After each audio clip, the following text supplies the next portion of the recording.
امين. صلى الله وسلم وبارك على نبينا محمد وعلى آله وصحبه اجمعين. اما بعد، ده مختصر تفسير او ترجمه هذه سلسله کې را رسیدلیو تفسیر د سورة یونس ده. سورة یونس دا مکی سورت دی او په دې سورت کې مسله بیانېږي یا موضوع د دې سورت چې کوم دعوه ته ویل کېږي هغه د الله عزوجل په ذات باندې ایمان راوړل، الله عزوجل په ذات ایمان راوړل، د الله په ملاقات باندې ایمان راوړل او په هغه وحی باندې چې کوم رسول باندې نازل شوی ده هغه ایمان راوړل. د دې په مختلفې طریقې بیانې، مختلفې طریقې الله به څنګه ایمان راوړي د هغې دپاره دلایل، عقلي دلایل دا به پیش کوي او دا به بیانوي چې ایمان بالله یعنی په الله عزوجل باندې ایمان دا به بغیر د شراکت نه وي، څوک به دې ځان د الله سره نه شریکي او دا خبره به بیانوي چې ګوره دا ایمان چې په الله باندې راوړي نو دا به د مرګ نه مخکې او د مرګ نه چې وروسته یې د مرګ په وخت کې ایمان راوړلي نو دا قبول نه دی. لکه فرعون ته چې څنګه فایده ورنه کړه دغه وخت کې کلمې چې هغه درې خبرې وکړې چې ما ایمان راوړی په الله باندې او زه د مسلمانانو نه یم او چې هغه رب باندې ما ایمان راوړی دی چې هغه رب العالمین دی، رب موسی و هارون. نو دغه وخت کې ایمان راوړل دا فایده نه کوي. نو په دې صورت کې به دا موضوعات بیانېږي. مخکې د مشرکانو اقسام ذکر شو سورة توبه کې، دلته اوس دعوت دی هغې ته چې راشئ په دې الله باندې ایمان راوړئ. الله عز وجل فرمایي اعوذ بالله من الشيطان الرجيم بسم الله الرحمن الرحيم. خاص په امداد د نوم د الله شروع کوم چې ډېر رحم کوونکی دی، همیشه مهربانه دی. الف لام را، الله پوهیږي په معنی د دې حروفو، د حروف مقطعات وي. مخکې د دې تفصیل سورة البقره کې تیر شوی دی. الله پوهیږي چې د دې څه مقصد دی. تلک آیات الکتاب الحکیم، دغه آیاتونه د کتاب دی چې د حکمتونو والا دی. دې کې آیت کې اشاره ده چې دا قرآن کریم ډېر عظیم کتاب دی او ترغیب ورکوي دې کتاب ته چې د دې منل پکار دي. تلک آیات الکتاب الحکیم چې دا د حکمتونو والا دی، د حکمتونو دلایل په دې کې بیان شوي دي. او په کوم ځای کې چې د حکیم کلمه راشي که نه کوم صورت کې مفسرین دا نکته ذکر کوي چې په دې صورت کې به بیا عقلي دلایل زیاتي، عقلي دلیلونه الله ډېر بیانوي. نو دې صورت کې به تاسو مخکې ګورئ چې په دې صورت کې عقلي دلایل ډېر بیان شوي دي توحید باندې د الله عز وجل. اکان للناس عجبا، آیا دې د خلکو دپاره د تعجب خبره ان اوحینا الی رجل منهم، دې خبره باندې چې وحی کړی دا موږ یو سړي ته د دوی نه. دې آیت کې د مشرکینو په دې خبره باندې مشرکینو تعجب کو کنه د دې خبرې نه، دا خبره ذکر کوي الله چې دا څنګه الله پیغمبر را لېږلی، دا خو انسان دی، دا خو د حیرانتیا خبره ده. نو الله په دې باندې رد کوي چې ګوره دا خو حیرانتیا خبره نه ده که نه. که چېرته ملایک راغلي وې بیا خو به خلکو نه لیدلې، خلکو به نه لیدې ځکه ملایک دي که نه. او یا دا دی چې د ملایکو سره به د انسانانو زړه نه لګېدلې ځکه د هغوی مزاج خو بدلي، د انسانانو مزاج بدلي. نو د دې وجې نه د عقل تقاضا هم دا او د فطرت چې تاسو د پیغمبر راولېږي ستاسو د جنس نه، او دا پیغمبر ګوره د دې لپاره راغلی دی چې تاسو ویرئ د الله د عذاب نه، الله د عذاب نه ویرئ او مؤمنانو له زیری ورکړي چې دوی په الله باندې ایمان راوړي او نیک عملونه شروع کړي. او دا پیغمبر دی چې بیا په آخرت کې د دې سفارش کوي. اکان للناس عجبا، آیا دا تعجب خبره د خلکو دپاره ان اوحینا الی رجل منهم چې موږ وحی وکړه یو سړي ته د دوی نه. څه کار دی د دې پیغمبر؟ دوه خبرې دي. ان انذر الناس، دا چې یېره ورکه خلکو له، چاله یېره ورکه چې څوک نه مني خبرې، کافر دي، مشرکین دي، یهود نصارا. وبشر الذین آمنوا، او زیری ورکه هغه کسانو ته چې ایمان یې راوړی دی. مؤمنانو له زیری ورکه چې دی نورم به د عملونو کې تیز شي. لکه یو سړی چې عمل کوي که نه او څه زیری هغه ته نه میلاویږي نو په دې عمل کې هغه سستېږي. چې ورته وایي چې دا عمل چې ته کې په دې کې غټې فایدې دي او د دې دا نتیجې دي نو دې سره دا انسان چې دی راوچت شي په حرکت کې شي. ان لهم قدم صدق عند ربهم چې بېشکه د دوی دپاره یوه لویه مرتبه ده د رښتیاو. قدم صدق د رښتیاو مرتبې ته وایي، عند ربهم په نزد د رب د دوی. قدم صدق د دې نه مراد د نیک اعمال. بعضې مفسرین وایي چې دوی مخکې لیږلي دي او قدم یې ورته ځکه ویله قدم چې دې سره د اعمال کېږي که نه، حرکت سره عمل کېږي. قدم صدق یعنی لویه مرتبه ده د رښتیاو. او د عربو د عادت دی چې کله د یو شي صفت کوي که نه هغې سره صدق راوړي، صدق دا ورسره راوړي. یا بل تفسیر په دې کې دا دی، مجاهد وایي چې دی قدم صدق دا د جنت نوم دی چې د مؤمنانو لپاره جنت دی، الله له جنت ورکوي. او بعضې مفسرین وایي چې دا اوچت مقام د دې نه مراد دی، یعنی اوچته مرتبه، لویه مرتبه د رښتیاو. عند ربهم په نزد د رب د دوی باندې. قال الكافرون نو وایي کافران ان هذا الا سحر مبین، نه دی دا ان هذا یقینا خامخا دا دی لساحر مبین، جادوگر دی ښکارا. کافران خدا خبرې کوي، یعنی قریشو دعوت نه قبلو. دې کې مطلب دا دی قریشو ته کله هم دعوت کېده د مکې، هغوی به هم دا خبره کوله چې موږ څنګه د دې خبرې ومنو، انکار به یې وکړو د دعوت قبولولو نه، او دا خبره به یې وکړه چې دا خو جادوګر دی او قرآن چې دی دا ښکاره جادو دی چې انسانانو باندې سحر کوي، انسانان مسحوروي. نو موږ څنګه دا خبره ومنو، دا خو ښکاره جادو دی. ان ربکم الله. اوس الله دې آیتونو کې عظمت د وحي بیانوي چې دا وحي چې ده دا ګوره د داسې یو ذات د طرفه رالیږلې شوې ده، او د مشرکانو دا تعجب رد کوي چې تاسو څنګه تعجب کوئ، د داسې لوی ذات نه د قدرتونو مالک دی او چې د هغه د تصور نه ستاسو عقلونه عاجز دي، داسې ذات دی الله. نو د دې قادر ذات چې کومه رهنمایي د انسانانو لپاره کوي او رسول او پیغمبر رالیږي، تاسو د هغې نه مخ اړوئ، ایمان نه راوړئ تاسو په هغې باندې. نو دا خبرې به الله ذکر کوي، او دا عقلي دلیل دی په توحید باندې. اولنی عقلي دلیل په توحید. ان ربکم الله الذي یقینا رب ستاسو هغه ذات دی خلق السماوات والارض چې پیدا کړي دي اسمانونه او ځمکه، فی 6 ایام په اندازه د شپږ ورځو کې. دې کې مخکې تفصیل تیر شو چې څنګه شپږ ورځو کې پیدا شوي دي او د ورځو نه کمې ورځې مراد دي. ثم استوى على العرش، بیا برابر شوی دی په عرش باندې د خپل شان مناسب.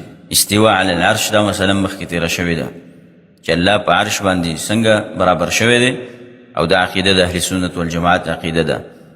بعضې خلک د استوا معنی په علو سره کوي، یعنی غالب شوی دی الله په عرش باندې، غالب شوی دی.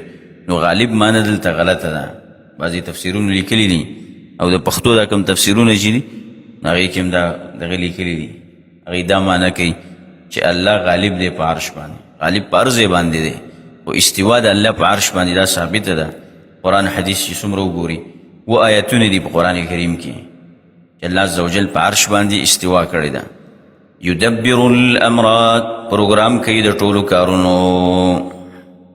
الله د هر یو کار پروګرام کوي، یعنی تدبیر دې ته وایي چې پروګرام کولو ته وایي تدبیر. هر یو کار دا الله کوي. نو تاسو څنګه چې ټول دنیا چې ده او ټول تدبیر د نظام چلول دا د الله عز وجل په لاس کې دی، او تاسو بیا هم د الله سره شرک کوئ او د الله نه مخ اړوئ، د الله خبرې نه منئ. یدبر الامر، تدبیر د کار څوک کوي؟ اختیارات دا د الله سره دي. نو په دې کې رد شو په هغه چا باندې چې هغې د نظام چلوونکي د نظام چلولو لپاره عقیده ساتي چې دا غوثان دي او اقطاب دي او ابدال دي، دی دا نظام چلی. په دې باندې په خلکو باندې رد شو. څنګه نظام چلی؟ بغیر د الله نه نظام چلوونکی څوک شته دی نه، څوک شته نه. او دا خلک به تاسو اورېدلي که نه، بله ورځ مې یو اورېدو، هغه لګیا چې د دې پلاني ځای تصرف چې دی نو پلاني بابا سره دی، او د دې پېښور علاقې تصرف وایي د پلاني سره دی. نو دا قسم عقیده ساتل دا خو د شرک عقیده ده که نه.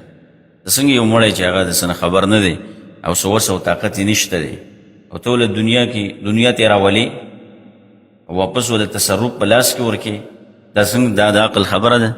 څنګه تصرف دغه په لاس کې؟ پرون ما تاسو ته وویل که نه مولانا صاحب چې لګی و چې د پلاني باباجي دغه به منې، د هغه وظیفه به منې وایي، د هغه وظیفه چې دې وکړه تورنګزو باباجي، د تورنګزو باباجي وظیفه چې دې وکړه نو په هغې کې دونه کمال دی چې ځنګل ته لاړم او څه وشو، من او سلوار راته پراته هلته، او هلته چې مې وکتل یو کوټه کې یو نیم سل چرګې پرتې وي. نو دا عقیده چې ده دا خو ته د الله سره خلک یو ځای کې د الله په توحید کې، د الله په تدبیر کې، په نظام چلولو کې، نو دا خلک دې ته سوچ نه کوي چې په دې خبره باندې مونږ څومره د دین نه لرې کېږو، په دې خبرو څومره د دین نه لرې کېږو. یدبر الامر، اختیارات ټول د الله دي، پروګرامونه ټول الله سره ته رسوي د دنیا. نو د دې نورې طریقې هم شته دی، نورې طریقې هم د دې شته دی. او څوک چې د الله بندګي کوي او الله ته نږدې حق پرست خلک، هغه خلکو ته ځان نه ښیي چې مونږ دومره بزرګان یو یا زمونږ استادان زمونږ پیران، هغه خلکو ته ځان نه ښیي، هغه الله خلکو ته ښکاره کوي، الله یې خلکو ته ښکاره کوي. او زه وایم زمونږ ډېر پښتانه او خلک په دې پوه شوي دي چې دوی دا کمې خبرې کوي که نه، او دا داسې د خندا خبرې دي، د دې نه م یو ګپ جوړ شوی دی. الله المستعان. تدبیر د چا دی؟ د کارونو د الله دی. نو په دې کې رد شو په دې خلکو باندې. ما من شفیع، نشته دی هیڅ سفارش کوونکی د هغه په دربار کې، الا من بعد اذنه، مګر وروسته د اجازې د هغه نه دی. شفیع دا د مشرکانو غلط عقیده وه، باطل عقیده رد کوي الله پې، چې دی به ویل چې دا زمونږ بوتان چې دي دا به د الله په دربار کې زمونږ سفارش کوي. الله عز وجل فرمایي چې په آخرت کې هیڅ څوک سفارشي نشته. شفاعت چې دی دا به الله ورکوي اجازت، او چې چا ته اجازت وکړي او د چا دپاره یې وکړي، دوه خبرې، چا ته اجازت وکړي چې څوک به سفارش کولی شي، څوک یې نشي کولی، هر چا سفارش هر څوک نشي کولی. یو مشرک چې خپله خلک رابلي غلط عقیدې ته، هغه به څنګه د الله په دربار کې سفارش کوي؟ هغه نشي کولی. دویم دا دی چې د چا دپاره اجازت وکړي، د چا په باره کې چې سفارش کوي، نو هغې دپاره سفارش شته دی چې الله ولې اجازت ورکړي. او دې کې رد دی په شفاعت قهري باندې.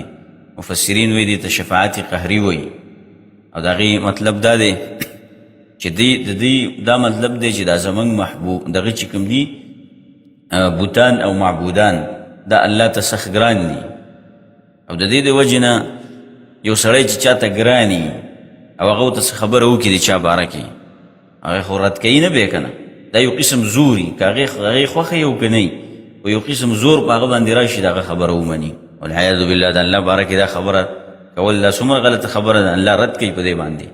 ګوره زما داسې محبوبان نشته، تاسو کې خو شرک دی، تاسو خو شرک ته خلک رابلئ، الله به د دې سره څه مینه وکړي، څه محبت به ورسره وکړي. یم مدعوین چې څوک دی معبود ته رابللی شي او د پیروکاران دي، موریدان دي، دې خلکو کې هم داسې اعمال نه دي موجود، یعنی شرک پکې موجود دی، نو الله به دې سره څنګه مینه محبت وکړي؟ نو دې ته شفاعت قهري وایي. دا خلک چې د خپلو پیرانو باره کې د عقیده ساتي چې په قیامت کې به موږ د پیران خلاصوي او د الله په دربار کې زموږ سفارش کوي. ما من شفیع، هیڅ څوک سفارش کوونکی نشته، الله وایي سفارش کوونکی د الله په وړاندې هیڅ څوک هم نشته. د پیغمبر صلی الله علیه وسلم سفارش شته د خپل امت دپاره. الا من بعد اذنی، ذلکم الله، دغه صفتون والا الله دی. کم صفتونه تیر شو؟ ګوره تدبیر د کارونو الله عز وجل کوي. مخکې ویله آیت اول سره نه وګورئ، ستاسو رب کم ذات دی؟ خلق السماوات والارض، یو شو الله ځمکه و اسمانونه پیدا کړي دي. دویم ثم استوى على العرش، بیا په عرش باندې مستوي دی. او یدبر الامر، تدبیر د کارونو کوي، او نشته سفارش کوونکی بغیر د الله نه.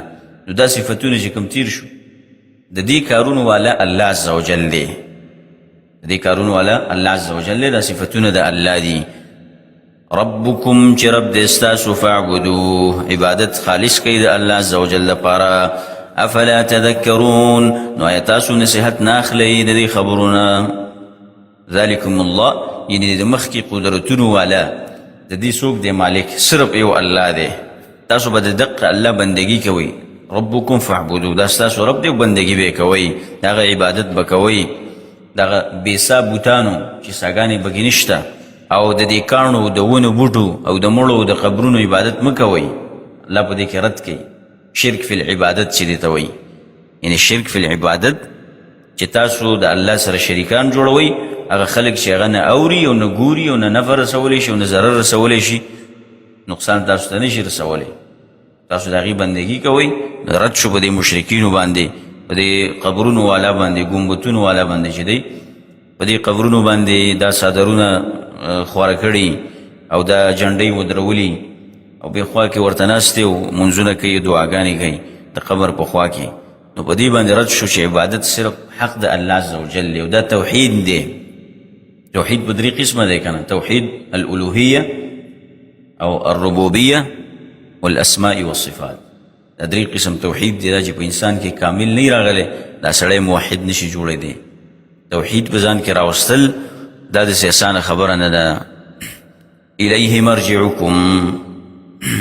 اوس الله دې کې داسې زورونه او تخویف یې راورکوي چې ګوره الله ته ستاسو واپسي ده او دا الله به تاسو سره د خپلو اعمالو حساب کوي. هر څومره چې په دې دنیا کې وخت تېر کړي خو واپسي ستاسو ټولو الله ته ده. نو تاسو ځان کې توحید پیدا کړئ، په الله باندې ایمان راوړئ مخکې د دې نه چې تاسو الله ته ورشئ.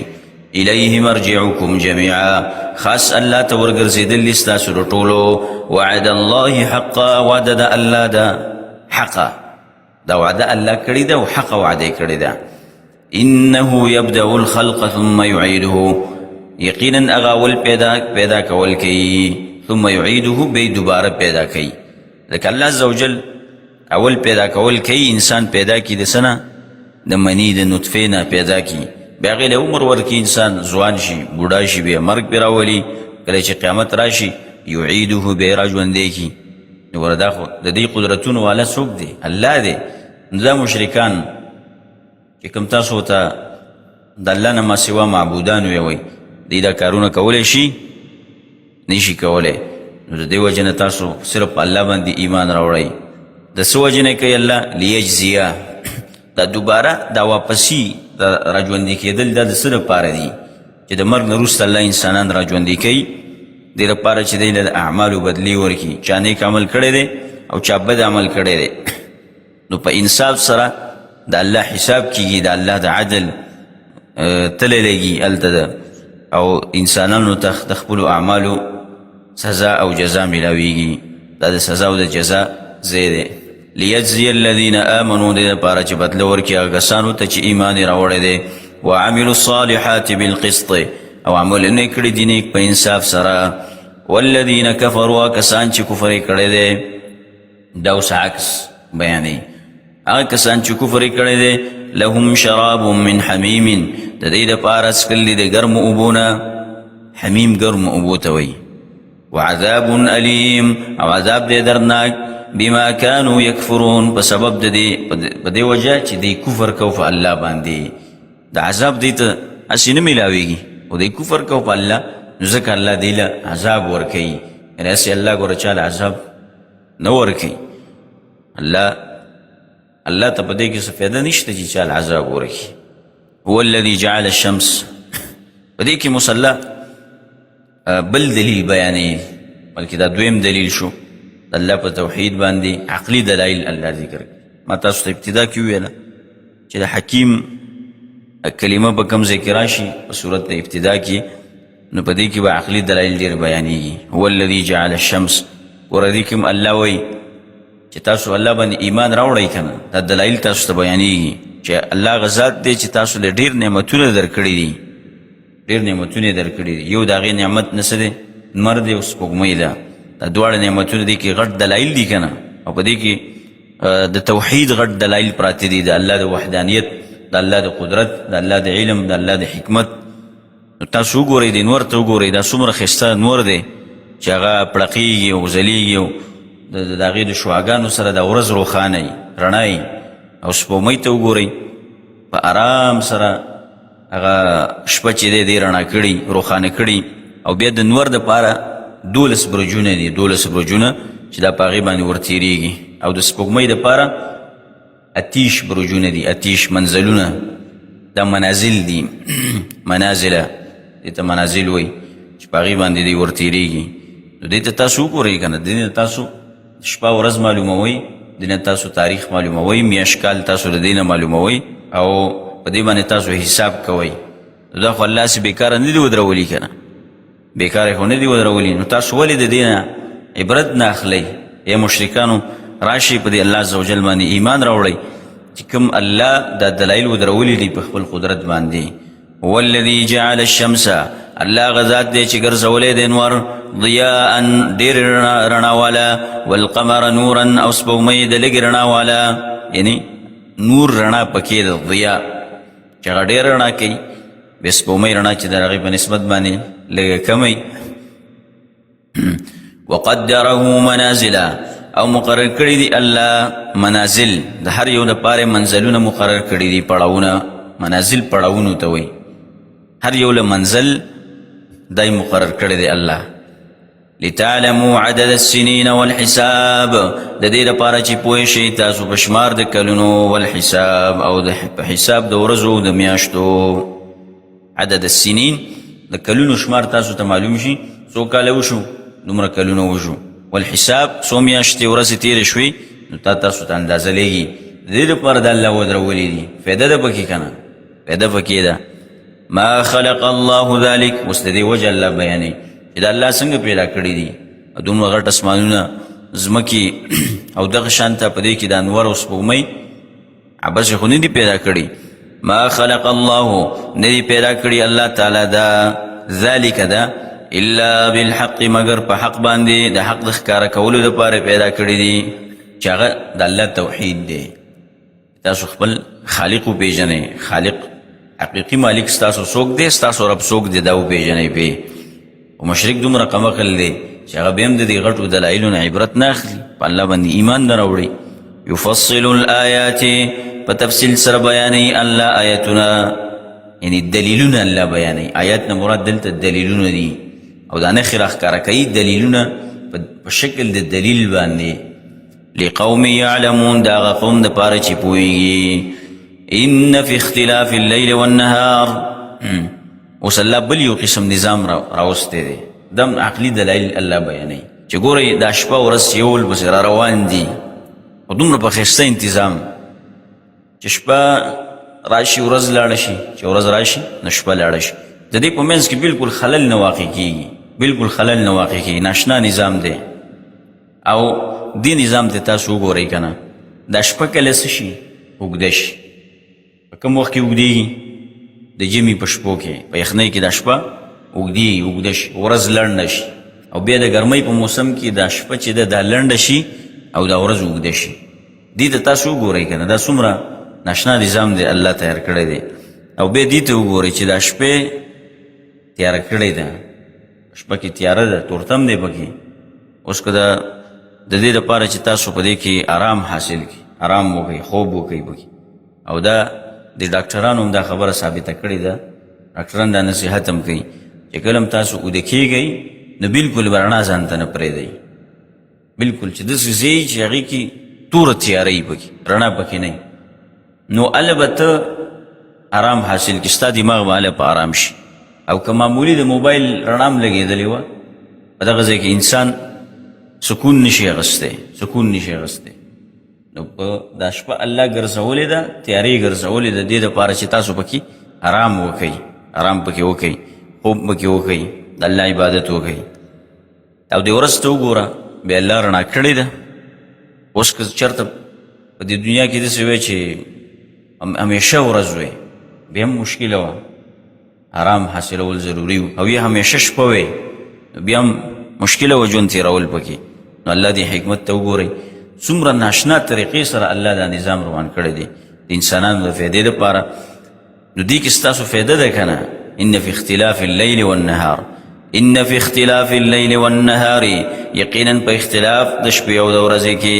وما خلق الله فی السماوات، او هغه چې پیدا کړي دي الله په اسمانونو کې، والارض په ځمکه کې، لآیات لقوم یتقون، خامخا نښې دي د قدرت دا هغه قوم دپاره چې په هغې کې تقوا وي د تقوا والی ان الذین لا یرجون لقاءنا اوس په دې آیت کې الله منکرین چې څوک نه مني آخرت او د الله ملاقات نه مني نو دی له یو قسم زورونه ورکوي الله چې ګوره تاسو په آخرت باندې ایمان نه لرئ یقین نه لرئ او په دنیا په ژوند کې تاسو خوشحاله وئ د دنیا په ژوند کې خوشحاله وئ او په دې نښو کې تاسو سوچ نه کوئ چې الله کومې ودرولي دي نو په دې کې سوچ نه کوئ نو بیا ځای ستاسو جهنم دی او کم کسان چې وروسته پسې بیا وایي چې ایمان یې راوړی دی او نیک عمل یې کړی دی الله به هغې جنت ته ورسوي د دې ایمان د وجې نه د عمل صالح د وجې نه الله به دا خلک جنت ته ورسوي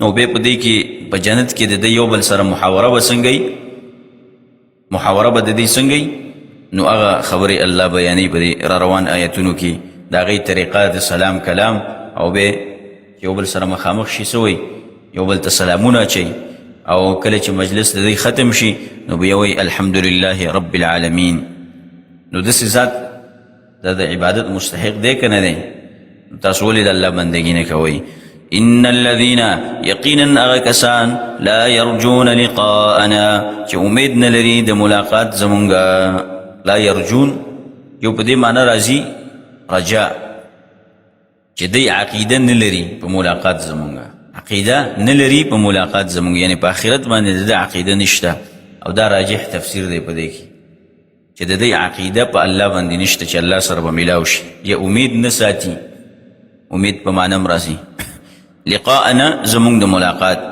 ورضوا بالحیات الدنیا او خوشحاله شوي دي دی په ژوند دنیاوي باندې واطمأنوا بها او مطمئن شوي دي په دې باندې والذین هم عن آیاتنا غافلون او هغه کسان چې دی زمونږ د آیاتونو نه ناخبره دي اولئک مأواهم النار دا اوس د دې هغه جزا ذکر کوي تتمه ده د دې مخکې تخویف اولئک مأواهم النار دغه کسان چې د اوسېدو د دوی اور دی بما کانوا یکسبون په سبب د هغې عملونو چې دی کول اوس د دې عکس خلک بیانوي چې هغه ایمان والا دي عمل صالح والا دي ان الذين آمنوا یقینا هغه کسان چې ایمان یې راوړی دی په الله باندې وعملوا الصالحات او عملونه یې کړي دي نیک صرف ایمان دعوی نه دي چې په الله باندې مې ایمان دی او بیا تش خوبونه کومه او هېڅ عمل زما نشته چې زه مخکې ولېږم یهدیهم ربهم بایمانهم لار به وښیي دی ته رب د دوی په سبب د ایمان د دوی دلته یهدیهم معنی ده لار ښودنه به ورته وکړي د دی رب په سبب د دې چې دی ایمان راوړی په الله باندې څه به ورته وښیي یعنې الله به یې ورسوي جنتونو ته تجري من تحتهم الانهار چې بهیږي به لاندې د بنګلو د دغې نه نهرونه ولې فی جنات النعیم په جنتونو کې د نعمتونو دعواهم فیها سبحانک اللهم بلنا د دوی به په دې جنتونو کې دای یو بل ته به داسې وایي سبحانک اللهم یعنی عفوا دی به په دې جنت کې چې کومه خبره کوي بلنه کوي هغه به د دې سبحانک اللهم یعنی پاکي د الله تعالی را د الله پاکي به بیانوي ای الله ستا موږ پاکي بیانو ته پاک ذاتي وتحیتهم فیها سلام او ډالۍ به دی په دې جنت کې سلامي ډالۍ تحیه ډالۍ ته وایي هغه به سلام یو بل سره چې میلاویږي سلام به کوي وآخر دعواهم ان الحمد لله رب العالمین او اخره بلنه د دوی به څه هغه به دای چې دوی به وایي ټول صفتونه د کمال خاص الله لره دي چې پالونکی دی د مخلوقاتو دا د جنتینو خبرې دي اول کې سلام او په آخره کې الحمد لله رب العالمین ولو يعجل الله للناس الشر استعجالهم بالخير اوس په دې کې د دې مکی مشرکین او خبره ذکر کوي ځکه دا خو په مکه کې نازل شوی و کنه د دې هغه تکبر بیانوي الله چې دا دومره متکبر خلک دي چې د الله پیغمبر ته به ویله چې ته که چېرته رښتینی یې که نه نو راوله که نه ستا عذاب راوله او موږ د الله بدي شو نو ستا د عذاب ولې نه نازلېږي ستا د رب موږ باندې ولې عذاب نه راولي نو الله وایي چې الله داسې نه کوي چې ستاسو په مطالبه باندې الله عذاب راولي ولو يعجل الله او کچرت الله په جلتی سره ورکوله خلقو ته للناس خلقو ته الشر شر یعنی تکلیف د سوجنا استعجالهم بالخير په سبب د غختلو د دوی پشان د جلتی سره غختلو د دوی خیر لرا لکه څنګه چې د خیر غواړي او الله ولا ورکی نو که داسې دي دا شر غوښتلی والله ورکولی لقضی الیهم نو خامخا پوره شوې به وی دوی ته اجلهم نیټه د دوی دی به مړه کړي وی الله داسې نه کوي چې یو سړی چې دی الله نه د خیر دعاګانې غواړي الله یې ورکوي او که د شر غواړي نو بیا به م الله ورکوي نه الله داسې نه کوي الله داسې نه کوي دغه مطالبې الله ستاسو نه پوره کوي ځکه الله صبر کوي الله ډیر حکیم ذات دی مفسرین وایي په دې آیات کې هغه څوک داخلیږي چې هغه خپلو بچو ته خیرې کوي الله ولا دا زر نه قبلوي لکه څنګه چې ورته دعا کوي که نه مور پلار چې بچو ته دعا کوي زر قبلېږي نو که چېرته خیرې ورته کوي نو دا خیرې زر نه قبلېږي ځکه چې دا خو پښیمانه کېږي که نه چې غوسه وله راشي نو بس خیرې ورته وکړي بیا وروسته زړه کې څه نه بیا خفوي نو الله یې نه قبلوي دا خیرې نو الله وایي که چېرته داسې خیرې ما قبلولی د خلکو لکه څنګه چې د دوی زه دعاګانې قبلوم نو دوی به وختي مړه شوي وي دا خیرې به په دوی باندې لګېدلي وي نو دوی کې هغه مور او پلار هم راځي چې خپلو بچو ته خیرې کوي لقضی الیهم اجلهم نو خامخا پوره شوی به وای دوی ته نیټه د دوی یعنې دوی به مړه شوي وي فنذر الذين لا يرجون لقاءنا نو پرېږدو مونږ هغه کسان چې امید نه لري د ملاقات زمونږ فی طغیانهم یعمهون په هغه سرکشۍ د دوی کې چې پریشانه به یې په هغې کې واذا مس الانسان الضر اوس دې کې د انسان یو ناشنا حالت بیانوي عجیبه حالت دی وایي د دی هغه حالت دا دی چې کله دې ته عذاب ورسېږي نو بیا دعاګانې غواړي فریادونه کوي الله ته که ناستي ولاړې ملاستي په اړخ باندې بیا د الله نه دعاګانې غواړي چې دا عذاب به کله زموږ نه لرې شي او بیا چې د الله عذاب لرې کي بیا الله یېرې کي الله ځان ته نه رابلي د الله عبادت نه کوي د الله عز وجل عبادت نه کوي او دا نن سبا د ډېرو مسلمانانو حال دی ډېرو مسلمانانو حال هغه دا دی چې الله پې څه تکلیف ورته ورسوي الله مصیبت او غم نو دا انسان ډېر بزرګ دی جوړ شي تسبیح یم راغستي او منځونه او ټوپۍ م په سر کړي جومات ته مخکې سب کې ناست رواني دا ډېر بزرګ شي دا انسان خو چې کله تی الله دا تکلیف لري کي دا مصیبت تی لري کي نو بیا هغه خپلې بېدینۍ ته واوړي ګانې بجانې او سندرې غږوي او هغه خپله بېدیني کې چې دی وردننه نه شي الله یې بلکل یېري بیا نه منځونه یې نه عبادت او نه په لاس کې تسبیح بعضې وختي بزرګان یي که نه زموږ او ستاسو معاشرو کې خو ډېر دي وختي دوه درې ورځو لپاره بزرګ شي بیا هغه بزرګي زر ختمه شي ګیر هم پرېږدي څو ورځې وروسته چې ویني ګیر یې واپس خرولي هلکه ولې و یاره بس څوک یاره شیطان دی نو څنګه شیطان دی ته خو یو ورځ هم په دې باندې غالبه نه شوې که نه کله به غالبېږي په دې شیطان کله چې مصیبت ورسېږي انسانان چې دی بیا الله ته ځان نږدې کوي او الله رابلي ځان ته او کله چې څه ورسېږي خوشحالي ورسېږي نو بیا الله یېري کي الله وایي ګوره د مؤمن به دا حال نه وي مؤمن په دواړو حالتونو کې الله ځان ته رایادوي په دواړو حالتونو کې که مصیبت ورته ورسېږي صبر کوي وکانه خیر الله حدیث کې دي نو دا د ده لپاره غوره دی بهتر دی او که چېرته د مؤمن ته خوشحالي ورسېږي ان اصابته سرا فشکر فکان خیر الله خوشحالي ورته ورسېږي او شکر وکړي نو په دې خوشحالۍ کې بیا د ده دپاره خیر دی او دا دواړه حالات پیغمبر صلی الله علیه وسلم وایي دا صرف د مسلمان دپاره دی مسلمان دپاره دی دا د کافر دپاره نه دی چې په دې مصیبت باندې الله ولا اجر ورکوي چې کله صبر وکړي او په خوشحالۍ باندې ولا الله اجر ورکوي چې کله شکر وکړي نو الله دغه حالات د دې انسان بیانوي واذا مس الانسان الضر کله چې ورسېږي انسان ته تکلیف دعانا دعاګانې غواړي زمونږ نه لجنبه په اړخ باندې په اړخ خپل او قاعدا یا په ناسته باندې او قائما یا په ولاړه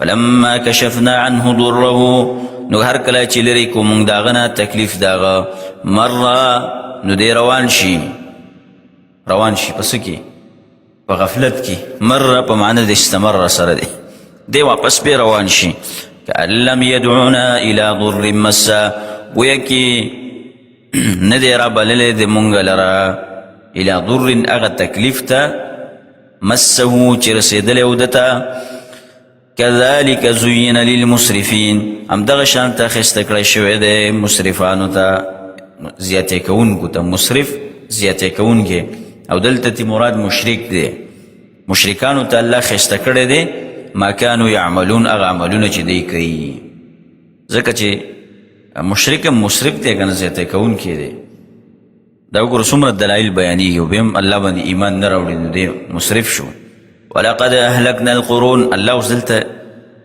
تخویف یعنی یره ورکوي هغه کسانو ته چې هغوی د الله د توحید نه انکار کوي الله نه مني ورته ویوئ تاسو د مخکنو قومونو ته وګورئ که نه هغوی الله هلاک کړه او دې ته تخویف دنیوي وایي یعنی په دنیا کې الله وله یره ورکوي چې ګوره په دې دنیا کې به الله په تاسو باندې عذاب راولي لکه څنګه چې مخکني قومونو ته پیغمبران راولېږل او هغې خلکو د دې پیغمبرانو خبرې ونه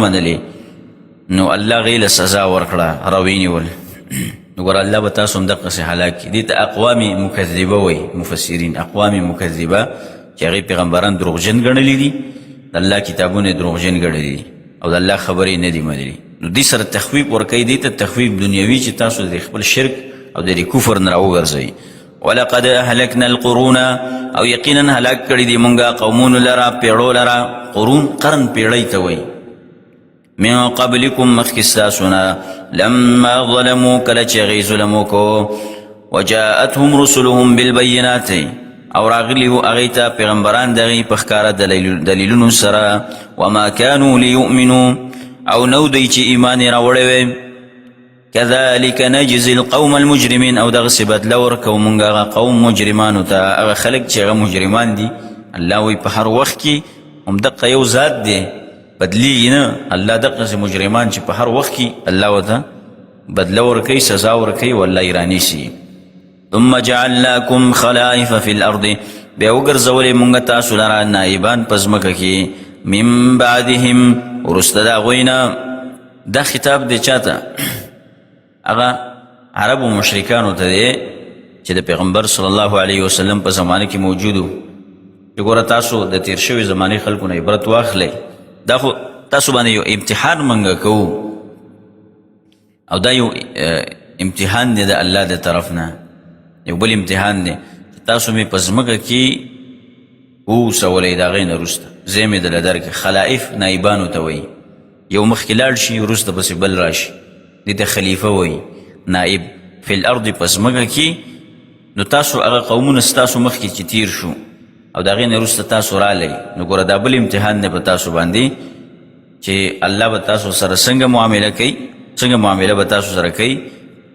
نو ستاسو عمل ته به کتلی شي لننظره د دې لپاره چې موږ وګورو کیف تعملون چې څنګه عمل کوئ تاسو کیف تعملون دې کې دې ته اشاره ده چې اصل کې کیفیت د عمل چې دی دا مطلوب دی او کمیت د عمل دا مطلوب نه دی شرعي ته ایکم احسن عملا بل ځای کې الله وایي کم یو په تاسو کې ښایسته عمل کوونکی دی نو دلته داسې نه دي ویلي چې ډېر عمل کوونکی دی ډېر عمل کوونکی دا ډېر عمل چې دی د الله په نزد مطلوب نه دی کیف تعملون څنګه عمل کوئ تاسو یعنې ستاسو د عمل دا کیفیت څنګه دی دا الله ته مطلوب دی 2 رکعاته مونځ کې په صحیح انداز باندې وکړه الله ته دا مطلوب دی اوس تراویح کې نو یو خو تراویح دي تراویح او بل ترول دي چې ته د تراویحو نه ترول جوړ کړي نو دا خو الله ته مطلوب نه دی که نه د دې 6 رکعاته په ځای باندې چې ته 2 رکعاته وکړي او ښه په اطمینان سره یې وکړي او توجه سره یې وکړي الله ته ودرېږي پکې دا 2 رکعاته د دې 6 رکعاته نه بهتره دي الله ته کیفیت مطلوب دی او کمیت الله ته مطلوب نه دی چې ته 100 رکعاته کې او څونه کې او انسانانو په دې خوشحالېږي 6 رکعاته تراویح مې وکړه بیا راوځي منډې وایي کور خېټې نیولي هلکه څه چل دی 20 رکعته تراویح مې وکړې دا خو تراویح نه دي کړي خړاوي دي کړي دا خو تش خړول شو که نه رکوع سجده دي معلومه نه ده دا خو داسې دی لکه سړی چې په هغې کې ټوپونه وایي جیم کې ټوپونه وایي یو څو ټوپونه وایي خوراک هضم کړي که نه اوبه موبه دا ټول هضم کړي نو عبادت کې مطلوب څه دی کیفیت دی چې په کومه طریقه باندې ته عبادت کړي لننظر کیف تعملون ګوره قرآن کریم کې ډېر جوړوالی پروت دی وإذا تتلى عليهم آیاتنا کله چې لوستلی شي په دوی باندې آیاتونه زمونږه اوس د مشرکانو بله خبره الله ذکر کوي کله چې پیغمبر صلی الله علیه وسلم په دوی باندې آیتونه لوستل قرآن کریم پې لوستلی کېدو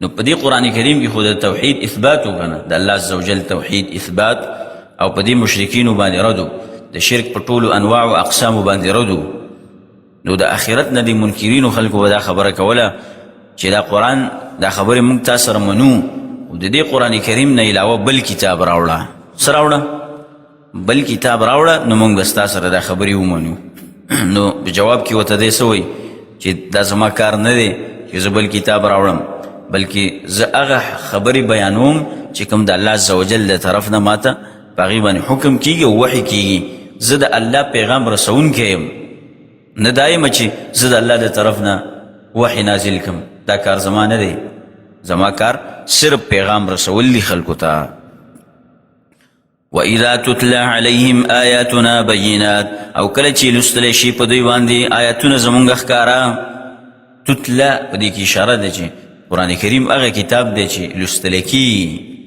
دا به لولي ښه قرآن کریم ډېر برکتي کتاب دی ډېر برکتي او د دې برکتونه ختمېدو والا نه دي قرآن کریم برکتونه د ختمېدو والا نه دي او په دې کتاب به ته الله ته نږدې کېږي او علما وایي چې که چېرته ته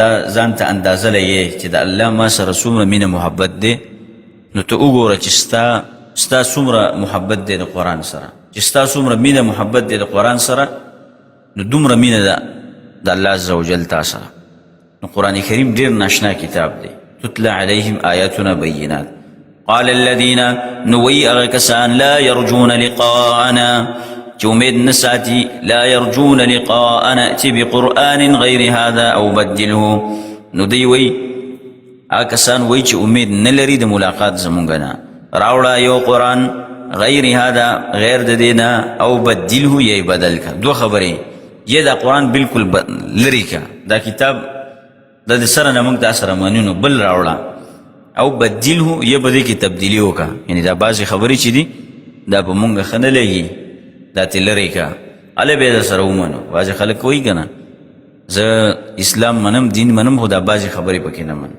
چې دا بعضې پکې نه منې نو ته د سره نه مسلمان یې نه ته مسلمان کېدی نه شې هله به ته په دین کې داخل شي چې ټول اسلام ومني ادخلو فی السلم کافه په ټول دین کې به ځان دننه کې قل ما يكون لي أن أبدله من تلقاء نفسي وتوي وجائز ندي مالرا چې تبدیلی وکم په دې قرآن کې د خپل طرفنا د خپل ځان د طرفنا زه په دې کې تبدیلی وکم دا خو جایز ندي مالرا زما کار سره نو جواب ورته ورکوي دا یو قسم جواب شو مشرکینو ته چې ګوره دا زما کار نه دی چې زه دا بدل کم ان اتبع الا ما يوحى الي زه تابعداري نه کوم مګر د هغې وحي تابعداري کوم چې وحي کېدی شي ما ته د هغې پیغمبر صلی الله علیه وسلم په منګړتو روایتونو پسې روان نه و ځان نه قیسې او جوړې شوې خبرې هغه نه کولې ما یوحى الیه کومه چې اسماني وحي ده د اسمانونو او کوم چې د پیغمبرانو دین دی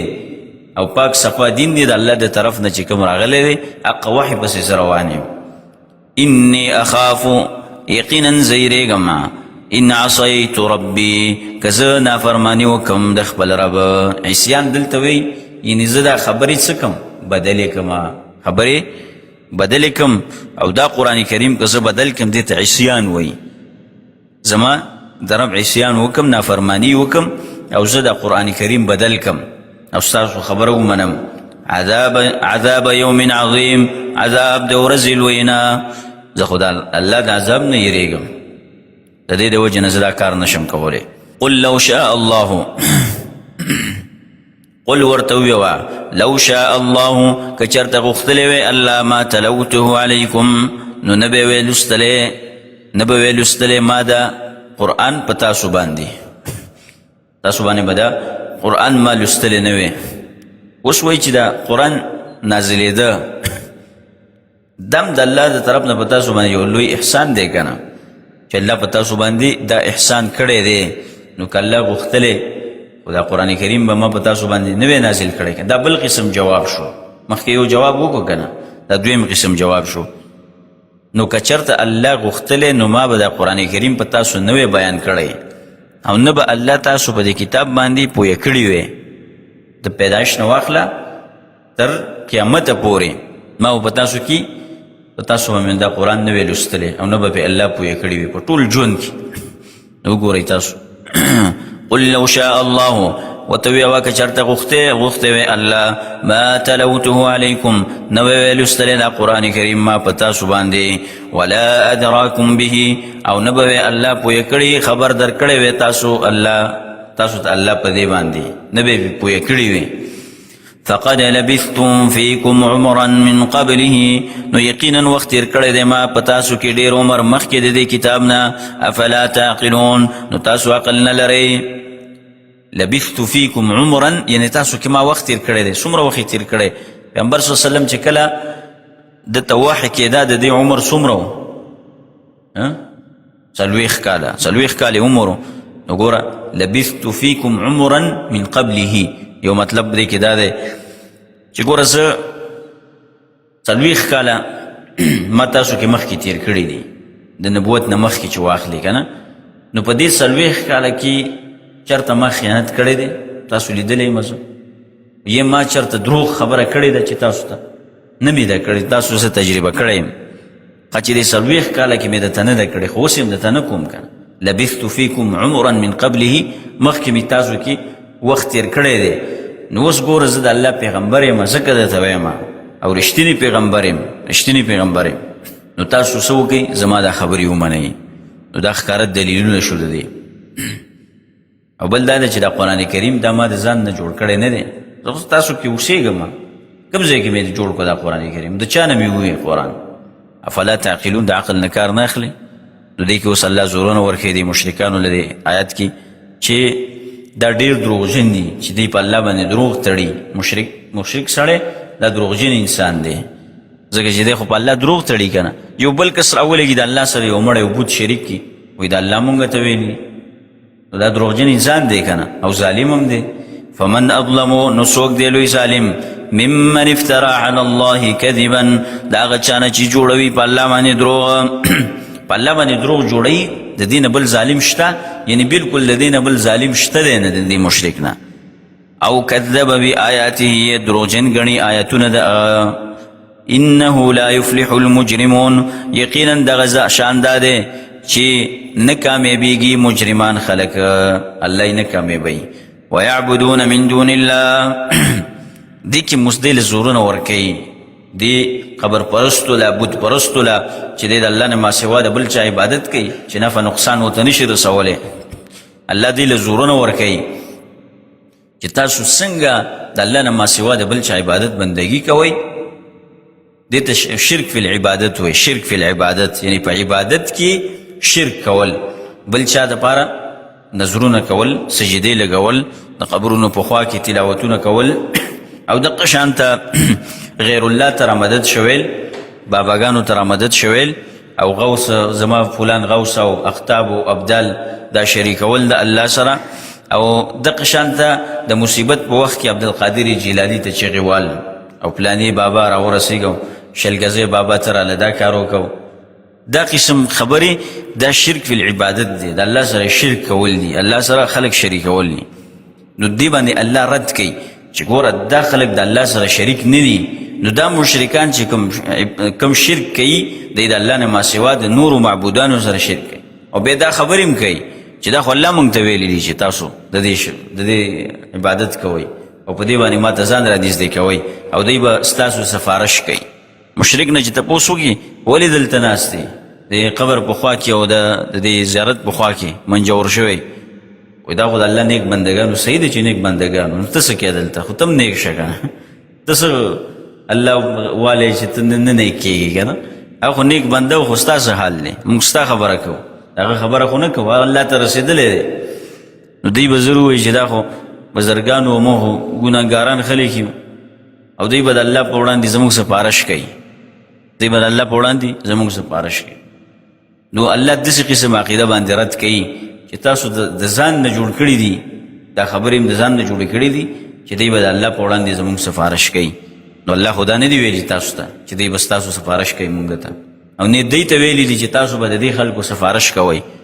خو دروغ جوړوئ تاسو په الله باندې که. ویعبدون من دون الله، او د عبادت بندګي کوي سوا د الله نه، ما لا یضرهم، هغه چې ضرر نشي ورکولی، ضرر نه ورکوي، هېڅ ضرر د هغې په لاس کې نشته. ولا ينفعهم، او نه ولا فایده ورکوي. ویقولون هؤلاء، او دوی وایي دا زمونږ هؤلاء دا خلک چې دي شفعاؤنا عند الله، دی سپارشیان دي زمونږ دپاره په دربار د الله کې، دی به د الله په دربار کې سفارش کوي زمونږه. او دی دا عقیده ساتي چې دا سفارش دی په دنیا کې هم کوي. نو مشرک سړی چې قبر ته لاړ شي، اول ته چغې وایي چې پلانې بابا مال بچي راکړه، او یا د قبر دا کاڼي په ځان پسې سولوي که نه، کله مالګې خوري او چیني خوري او شمې بلوي. نو دی د څه وجې نه دلته راځي؟ عقیدې هم دا یي که نه چې دا زمونږ خبرې اوري، او دی چې واورېدې نو به یې ډایرکټ الله ته وایي.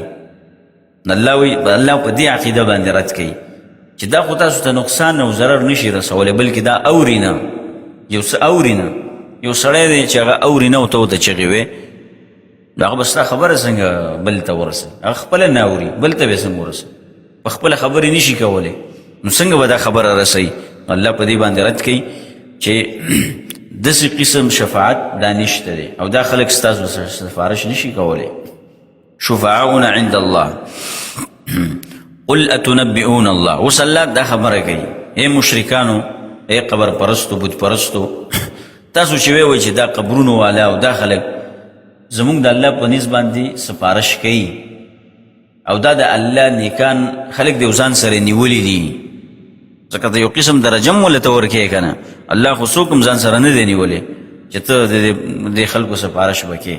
یو پیغمبر ته دا اختیار نه دی ورکړی. پیغمبر قبر له چې ورشي هم لکه د عام انسان قبر له چې ورشي هغه ستا سفارشونه نشي کولی په دغه وخت، ځکه هغه په لاس کې هېڅ نشته دی، هېڅ طاقت د هغه په لاس کې نشته. چې ژوندی خو یو خبره، دعا به درته وکړي، ژوندي انسان له ورشي دعا به درته وکړي، او الله به ستا مسلې څه کړي؟ حل کړي د هغې سره. الله به د دعا قبوله کړي. د نیکانو خلکو الله دعاګانې قبلوي. خو چې مړ شو بیا ترې څه غواړئ؟ نو دوی وایي چې الله اوس وایي چې تاسو ګوره الله له خبر ورکوئ، الله ته دا پته نشته دی چې الله په ځمکه کې نور خلک ځان سره نیولي دي، الله ته معلوم نه دي. یعنې تاسو د الله سره شریکوئ او د الله نه غیب دي، الله ته پته نشته. او دا بوتان او دا قبرونه تاسو د الله سره شریکوئ، نو دا خو تاسو الله له خبر ورکوئ چې الله په دې باندې لا پوهه نه دی، خبر نه دی. قل اتنبئون الله، او ته وایه آیا تاسو خبر ورکوئ الله لره بما لا يعلم في السماوات ولا في الارض، په هغه څه باندې چې هغه چې نه پېژني په اسمانونو کې او نه په ځمکه کې. یعنې الله ته معلوم نه دي ولې دا خلک. سبحانه پاک دی الله، وتعالى اوچت دی عما یشرکون، دا هغه څه نه چې دی شریکان جوړوي د الله سره. وما كان الناس اوس الله بله خبره کوي چې دا ټول انسانان چې دی که نه دا په توحید باندې یو، ټوله خبره د توحید روانه ده که نه. څومره ښایسته موضوعات الله چلولی دي په دې صورتونو کې، څومره ښایسته موضوعات، او په دې مشرکانو باندې څنګه رد کړی دی. ګوره الله وایي دا خلک چې دی دا ټول په یو توحید باندې یو. ابتدا د انسانانو د توحید نه شوې ده، د آدم علیه السلام د دور نه راواخله خلک په توحید وو، فطرت وو، او کوم انسان چې پیدا کیږي دا په توحید پیدا کیږي. خو بیا دې خلکو دین پرېښوسته، د خواهشاتو تابعداري شروع کړه او د بوتانو عبادت یې شروع کړه. نو ډلې تقسیمونه په دې خلکو کې شروع شو. الله په دې کې پیغمبران راولېږل. نو تقاضا خو دا وه چې الله پیغمبران راولېږي، خبره ومني که نه دی. نو چې پیغمبران رال دی خبره ونه منله، سمدست د هغې خبره یې رد کړه. الله په دې باندې ډایرکټ عذاب راولېږي. او دا فیصله د هر چا دپاره ده، به الله وایي د هر امت دپاره دا فیصله ده. وما كان الناس، او نو خلق الا امه واحده مگر یو ډله وه په توحید باندې فاختلفوا نو اختلاف یې وکړه او بې جدا جدا ډلې شوې کوم وخت نه شرک شروع شوی دی نوح علیه السلام دغه دور نه به شرک شروع شوی نور خلک یو توحید باندې را روانو او د هغې تفصیل تیر شوی چې شرک څنګه شروع شو د نوح علیه السلام په قوم کې ولولا کلمة سبقت من ربک او که چېرته نه وی خبره چې مخکې شوې ده د طرفه د رب ستانه کومه خبره تیره شوې ده چې د هر امت دپاره الله یو نیټه مقرر کړې ده مخکې الله وویله که نه که داسې نه وی او بې نیټې الله دا عذابونه راوستی نو الله به فیصله کړې وی د دې کار لقضی بینهم نو خامخا فیصله به شوې وی د دې په منځ کې فیما هم فیه یختلفون په هغه څه کې چې دوی په هغې کې اختلاف کوي ویقولون او وی دوی دا اوس بل د مشرکانو عناد بیانوي چې ګوره دا دومره عنادي خلک دی چې دوی وایي چې په دې باندې داسې معجزه ولې نه نازلېږي معجزات دا پیغمبر ولې نه راوړي معجزات دې راوړي که نه مطالبې کوي لکه ورته وایي ته مړي ژوندي که یا د دې غر نه دا غر چې د دې غر نه سره زر جوړ که دا څنګه معجزې دی غواړي الله ولې جواب ورکوي چې دا معجزې نازلول دا خو د الله کار دی که او غیبي خبره ده او دا صرف د الله کار دی او نور مخلوق ته د هغې علم نشته او نه د چا په اختیار او په وس کې شته ویقولون وی دوی لولا انزل علیه آیة من ربه ولی نشي نازله ولی په ده باندې یوه نښه مطلوبه من ربه د رب د طرفه نه د رب د ده نه یو نښه دی ولې نه راوړئ فقل انما الغیب لله ورته وویه یقینا علم د غیب دا خاص الله لره دی فانتظروا نو انتظار کوئ انی معکم من المنتظرین یقینا زه تاسو سره د انتظار کوونکو نه یم واذا اذقنا الناس رحمة اوس دا بل حال د انسان مزاج بیانوي الله چې کله د انسان ته راحت ورسیږي خوشحالي نو دی په دې وخت کې ښه خوشحالی او کله چې خوشحالی او غافل شي د الله نه غفلت پکې راشي او د الله د آیتونو مقابلې شروع کی دشمنی شروع کی د الله د حق دشمنی شروع کی او د تابعداري په ځای د دشمنۍ ته لاس واچوي او د الله د عبادت په ځای باندې د باباګانو شکرانې شروع کی باباګانو له شکرانې وړي بې شکرانې هم وړي که نه کار چې ولوکي بې شکرانې هم روانه کړي نو دی هغې ته بیا سجدې لګوي او دا بعضې مشرکان وایي پلاني بابا را باندې نظر وساتو یعنې داسې نه وایي چې موږ عبادت یې کوو پلاني بابا را باندې نظر وساتو د نظر ساتلو څه مطلب دا خو په دې کې غټه فلسفه پرته ده دې کې غټه عقیده پرته ده نظر د هغې چېرته و او بې تا باندې څنګه وساتو خو مطلب دا دی چې تاسو هغه ته د یو معبود په حیثیت سره ګورئ چې هغه ستاسو په ژوند کې تصرف کولی شي خوشحالي او غم تاسو ته راوړی شي او تاسو له بچي درکوي ستاسو حاجتونه پوره کوي نو دا عقیده ده که نه تاسو خو دا عقیده ساتئ نو ځکه دا خبرې کوئ او بیا الله یو مثال راوړي په دې وروسته آیات کې د مشرکانو واذا اذقنا الناس او کله چې ورسي او کله چې وڅکو الله وایي اذقنا وڅکو منګه خلکو ته الناس خلکو ته رحمت من بعد ضراء ورستا د تکلیفنا مستهم چې رسېدلی دی دوی ته اذا لهم مکر فی آیاتنا نو په دغه وخت کې دوی له چل جوړولی یعنی مقابله کولی فی آیاتنا په آیتونو زمونږ کې مکر چل ته وایي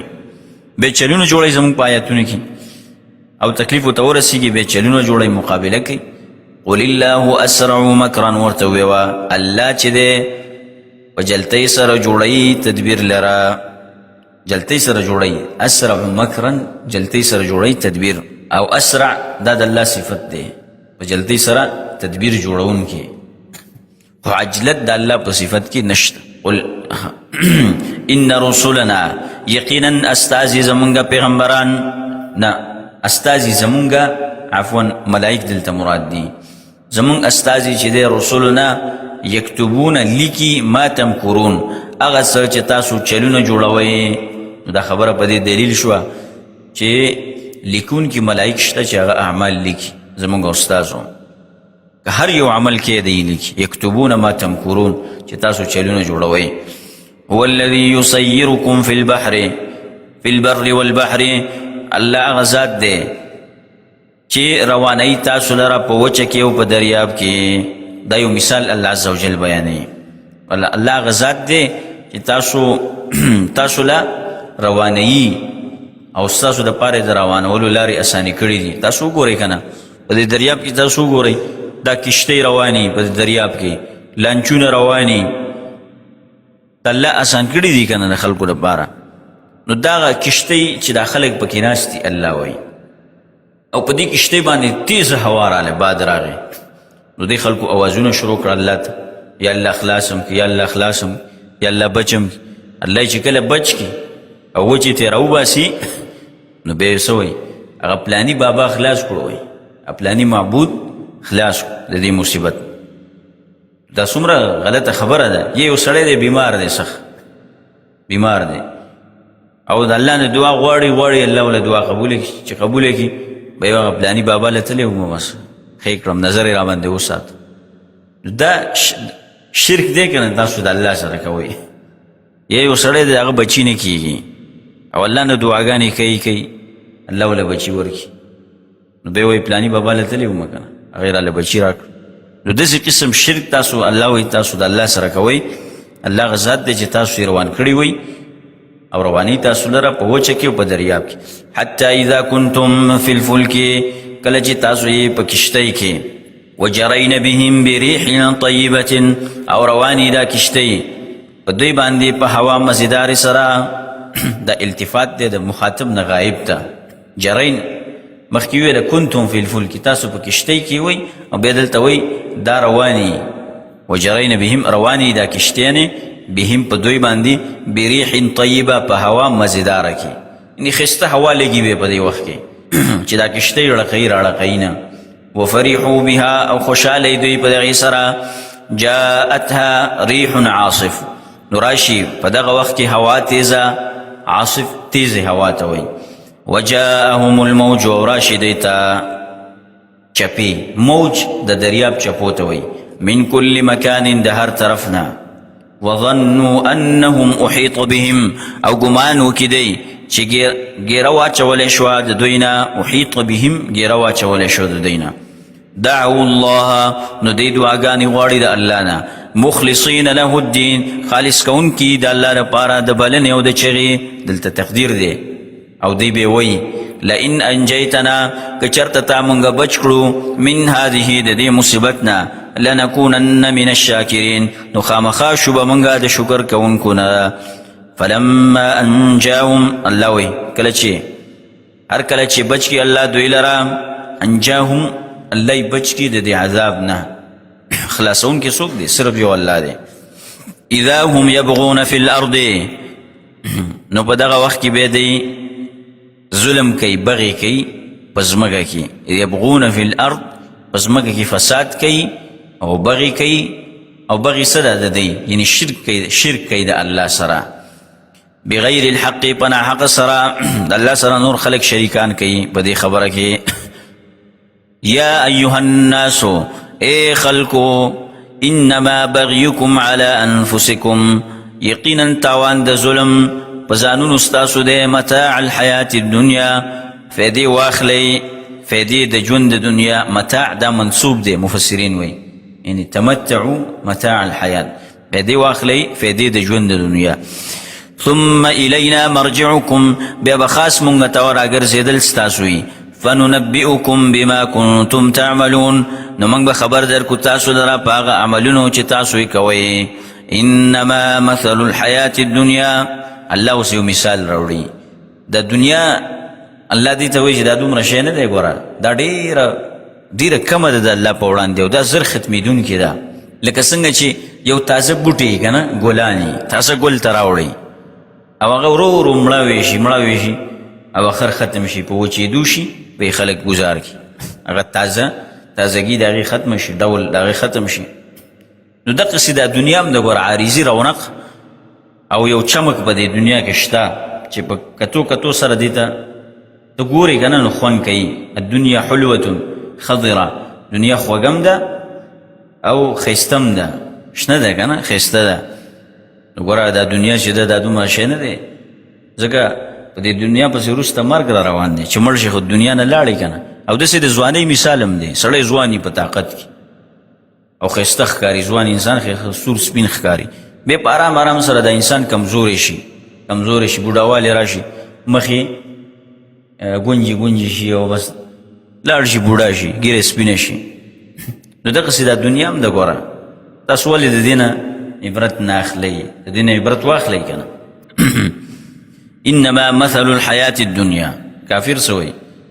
دا دنیا خو بس زمونږ ده او په دې دنیا کې زمونږ یو طاقت دی او په دې دنیا کې خو مونږ نظامونه چلولی دي، جاسونه دي زمونږ، ټکنالوژي نه دي، او په دې دنیا کې خو مونږ انټرنیټ یې لګولی دي. دنیا هم ټوله داسې یو ځای کړې ده لکه یو بال نه بال کین دا دنیا مونږ داسې یو ځای کړې ده. هغه سر کې دنیا څوک ناست دي او دلته ناست دي، دواړه داسې دي لکه یو موبایل باندې یو بل سره خبرې وکړه. مخکې دا نه و مخکې، ځکه چې څوک به دې را پیدا کوو نو په میاشتو به دې را پیدا کړو. دا اوس دې وخت پورې ملګرو نه مونږ دا خبرې اورېدلې دي چې مونږ به چې دلته نه کله کلي ته دغه کوو، رابطه به هم کوله، نو دا هغه کیسټې نه دي د ټیپ، هغه کیسټې وایي دا به مو لګولې، خبرې به هم پکې وکړې او جړا پریاد او خندا دا هم پکې وکړه او دا به هم کلي ته ورسولې. او د چا په نوم به هم چې کول، نو پلاني خانه تا ته دا جواب وایم او پلاني خانې هغه تا ته دا جواب وایم، دا ټولې خبرې به هم پکې وکړې او دا به لاړې بس هلته به بیا هغې ځان ته بیا ټیپ لګولی او دا خبرې بیا زمونږ اورېدې، بیا به د هغې د طرف نه بل کیسټ رالو، دلته به بیا مونږ اورېدو. نو اوس وګوره اوس څومره دا دنیا چې ده یو ځای شوې ده د یو بل سره. هر وخت کې چې په کوم ځای کې ته وغواړې څوک را پیدا کولی شي، او یو وسیله نه ده. څومره ایپونه دي چې ته د هغې په وسیله سره کولی شي چې رابطه وکړي د خلکو سره. نو الله دا دنیا چې ده یو کړې ده داسې، او دا کافر په دې باندې خوشحاله دي چې دا خو موږ د راډارونه هم لګولي دي او وغیره موبایل دي او سیسټمونه دي او ټکنالوژي ده. الله وایي دا هر څه ختمېدونکي دي، ځکه هر یو شی چې کمال ته ورسېږي څه کېږي؟ زر ختمېږي واپس. نو دنیا کمال ته رسېدلې ده، انتظار اوس د ختمېدو کوئ. دنیا کمال ته رسېدلې ده، کمال یې پوره شوی دی. ګوره دا دنیا الله وایي دومره نه ده. انما مثل الحیات الدنیا، یقینا مثال د ژوند د دنیا، کما ان پشان د اوبو دی انزلناه من السماء، چې راولیږو موږ هغه د اسمان نه، فاختلط به نبات الارض، نو ګډوډ راوخیږي په هغې سره ګیاګانې د ځمکې. فاختلط ګډوډ راختو ته وایي، نبات الارض د ځمکې ګیاګانې راوخیږي. مما یأکل الناس والانعام، د هغې نه چې خوري انسانان او چرپیان. حتی اذا اخذت الارض زخرفها وزینت، او کله چې ونیسي ځمکه ډول خپل، زخرفها ډول ته وایي، وزینت او ښایسته شي، ځکه چې دا ګیاګانې په دې ځمکه کې راوخیږي، ځمکه ښایسته شي که نه، ښکلې ښکاري، مزیداره.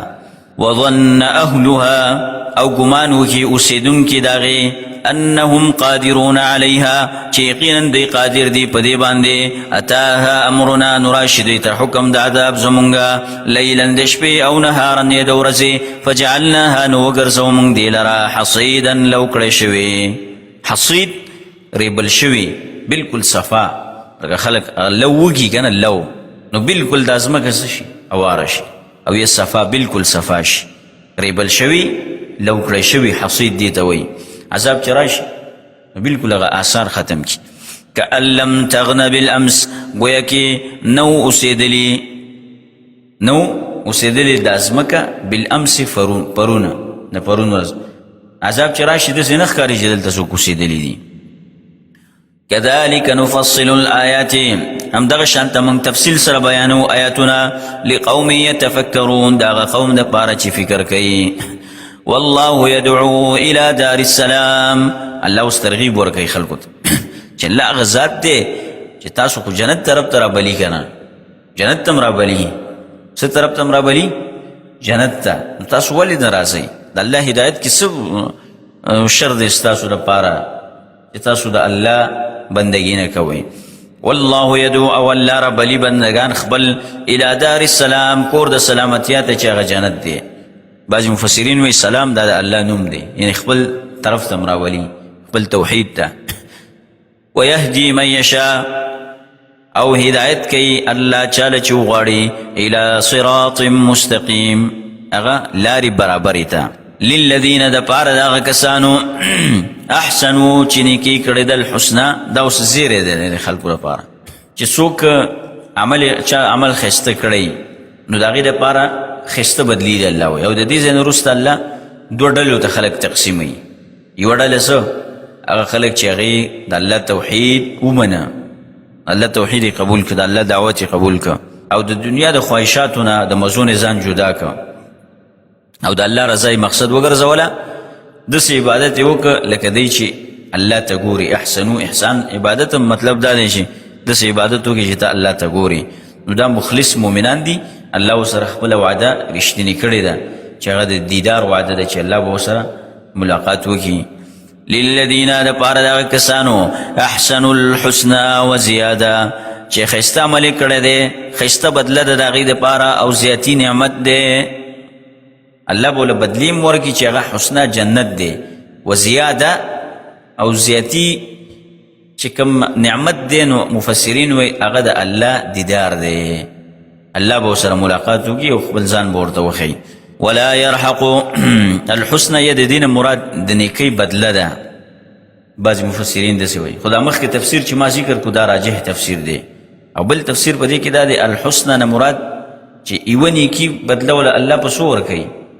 په لس باندې ورکوي. وزیاده او د دې زیادت نه مراد دا دی چې یوه نیکي الله راواخلي 200 تې جوړېږي. مخکې تېره شوې وه که نه دا خبره، وزیاده دې ته وایي. او یې الحسنه نه مراد جنت دی او د زیاده مراد د الله لیدل ملاقات. دا راجح تفسیر دی.